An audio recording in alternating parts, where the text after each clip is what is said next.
आपण पाहत आहात प्रेस मीडिया न्यूज।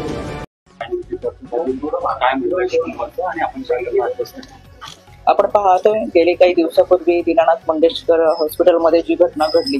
त्याचे पडसाद हे संपूर्ण महाराष्ट्रामध्ये उमटताना दिसतात। खरं तर आरोग्य सुविधा हे अतिशय मूलभूत अशी गरज आहे आणि नागरिकांना धर्मदाय संस्थांनी चांगल्या पद्धतीची आरोग्य सुविधा देणं हे अपेक्षित असताना आणि तशी नियमावली असताना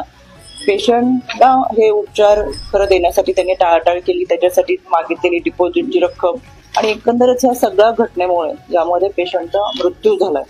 खरं तर प्रत्येक मातृत्वाचं एक स्वप्न असतं आणि एक मातृत्व मिळत असताना आपल्या मुलांसोबत आपलं आयुष्य असावं हे एका आईचं स्वप्न खरं यामुळे आणि आईचंच नाही तर कुटुंबाचं स्वप्न भंग पावले। आज मी या कुटुंबियांची भेट घेतली, त्यांच्याकडून सविस्तर आलेला अनुभव हा खरं तर त्यांनी माझ्याकडे लेखी स्वरूपात दिलेला आहे। याच्यामध्ये बऱ्याच वेळा पेशंट आणि डॉक्टर यांच्यामध्ये झालेल्या चर्चा, झालेली ट्रीटमेंट आणि जे काही रिपोर्ट हे गोपनीय असतात, पण यामध्ये हॉस्पिटलनी स्वतःला वाचवण्यासाठी जो अहवाल सादर केला त्याच्यामध्ये बऱ्याचशा पेशंटच्या गोपनीय गोष्टी जाहीर केलेल्या आहेत, ते अत्यंत चुकीचं आहे आणि या घटना या गोष्टी हॉस्पिटलने खरं तर समितीसमोर मांडायला पाहिजे होते, ते सोशल मीडियाच्या माध्यमातून मांडले। त्यांना मी कडक शब्दात समज देतेच, पण आता 11 वाजता आयुक्त कार्यालयामध्ये राज्य महिला आयोगाच्या वतीनं बैठक बोलवलेली आहे। याच्यामध्ये राज्य समितीच्या वतीनं जी समिती केलेली आहे,